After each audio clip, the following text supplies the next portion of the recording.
Hello hi അസ്സാമു അലൈക്കും welcome back. ഇന്നിതാ trending ആയിട്ടുള്ള നമ്മളെ പാൽപുട്ടേനെയാണ് ഇന്നത്തെ സ്പെഷ്യൽ. അതിനായിട്ട് ഞാനൊരു പാൻ വെച്ച് കൊടുത്തിട്ടുണ്ട്. അതിലേക്ക് 1 ടേബിൾ സ്പൂണോളം നെയ്യ് ഒഴിച്ച് കൊടുത്തു.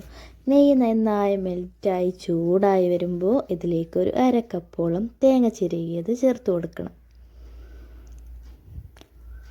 അപ്പോൾ തേങ്ങ ചിരകിയത് ഒരു 1/2 കപ്പോളം ഞാൻ ചേർത്ത് കൊടുത്ത് മീഡിയം ഫ്ലെയിമിലിട്ട് നന്നായിട്ട് ചൂടാക്കിയെടുക്കുക. അപ്പോൾ എൻ്റെ വീഡിയോ ആദ്യമായിട്ട് കാണുന്നവരാണെങ്കിൽ വീഡിയോ സബ്സ്ക്രൈബ് ചെയ്യാനും ലൈക്ക് ചെയ്യാനും ഷെയർ ചെയ്യാനും ഒന്നും മറക്കരുത്. അപ്പോൾ ഇപ്പോൾ തന്നെ അങ്ങ് സബ്സ്ക്രൈബ് ചെയ്തേക്കണേ. ഇപ്പോൾ തേങ്ങ നന്നായി ചൂടായി വരുമ്പോൾ ഇതിലേക്കൊരു 1/4 കപ്പ് അല്ലെങ്കിൽ 1/2 കപ്പോളം ക്യാരറ്റ് ചേർത്ത് കൊടുക്കുക. ക്യാരറ്റ് ഗ്രേറ്റ് ചെയ്തതാണ് കേട്ടോ. അപ്പോൾ ക്യാരറ്റും ചേർത്ത് നന്നായിട്ടൊന്ന് മിക്സ് ചെയ്ത് കൊടുക്കുക. അത്യാവശ്യം മീഡിയം ഫ്ലെയിമിലിട്ട് തന്നെ ഇത് നന്നായിട്ട് ചൂടാക്കിയെടുക്കുക. അപ്പോൾ അതിന് ശേഷം ഞാൻ കുറച്ച് പഴം കൂടി ചേർത്ത് നന്നായിട്ടൊന്ന് മിക്സ് ചെയ്തെടുത്തു. അതിലേക്ക് ഒരു 1/4 കപ്പോളം പഞ്ചസാരയും ചേർത്ത് കൊടുത്തിട്ടുണ്ടായിരുന്നു. ഇപ്പോൾ ഞാൻ ഒരു 1/2 കപ്പോളം പുട്ടുപൊടിയാണ് എടുത്തിട്ടുള്ളത്. പുട്ടുപൊടിയിൽ ഒരു പിഞ്ച് ഉപ്പിട്ട് കൊടുത്ത് കുറച്ച് വെള്ളം ഒഴിച്ച് നന്നായിട്ട് പുട്ടുപൊടി കുതിർത്തെടുക്കുക. പുട്ടിനെ നമ്മൾ ഉതിർത്തെടുക്കില്ലേ, അതുപോലെ പുട്ട് ഉതിർത്തെടുക്കുക.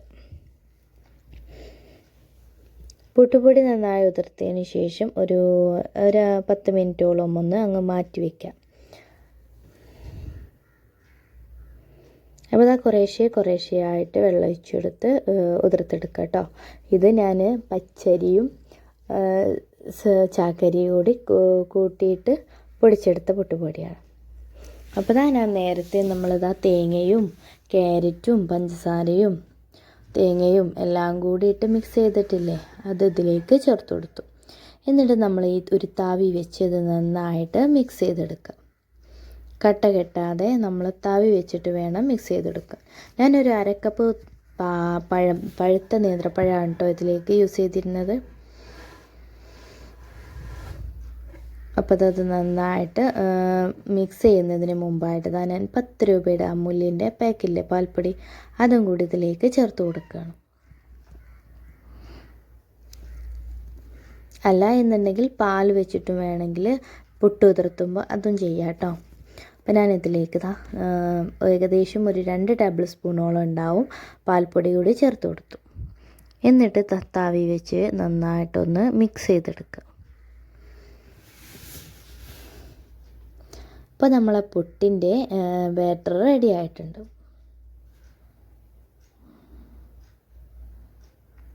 ഇനി നമ്മൾ ഇതിലേക്ക് സാധാ പുട്ടുണ്ടാക്കുന്ന പോലെ തന്നെ കുറച്ച് തേങ്ങ ചിരകിയെടുക്കുക. ഇതുപോലെ പുട്ടും കുറ്റിയിൽ ആദ്യം തേങ്ങ ഇട്ട് കൊടുക്കുക. പിന്നീട് നമ്മളെ പാൽപുട്ടിന് വേണ്ടിയിട്ടുള്ള ഉതിർത്തെടുത്ത ഇതും പാലും പഴവും ക്യാരറ്റൊക്കെ ഇട്ട് മിക്സിൽ ഇതും കൂടി ഇട്ട് കൊടുക്കുക. വീണ്ടും തേങ്ങ ഇട്ട് കൊടുക്കുക. അങ്ങനെ നമ്മൾ പുട്ട് ഉണ്ടാക്കുന്ന പോലെ ഇതുപോലെ ഫില്ല് ചെയ്തെടുക്കുക ഓരോ കുറ്റിയും. അതിനുശേഷം ആവിയിൽ പുട്ടും കുറ്റി വേവിച്ചെടുക്കുക. ഒരു 5-6 മിനിറ്റോളം മീഡിയം ഫ്ലെയിമിലിട്ട് വേവിച്ചാൽ തന്നെ നമ്മളെ പുട്ട് റെഡി ആയിട്ടുണ്ടാകും. അപ്പോൾ ഈ കാണുന്ന പോലെ നമ്മളെ പാൽപുട്ട് റെഡി. നല്ല ടേസ്റ്റിയുമാണ്. ഇപ്പോൾ ട്രെൻഡിങ്ങിലായിക്കൊണ്ടിരിക്കുന്ന പാൽപുട്ട് റെഡി. എല്ലാവരും ഒന്ന് ട്രൈ ചെയ്ത് നോക്കുക. കൂടാതെ എൻ്റെ ചാനലൊന്ന് സബ്സ്ക്രൈബ് ചെയ്യുക. ഇനിയും പുതിയ വീഡിയോസായിട്ട് വീണ്ടും വരാം. അതുവരെയും സൈനിങ് ഔട്ട്.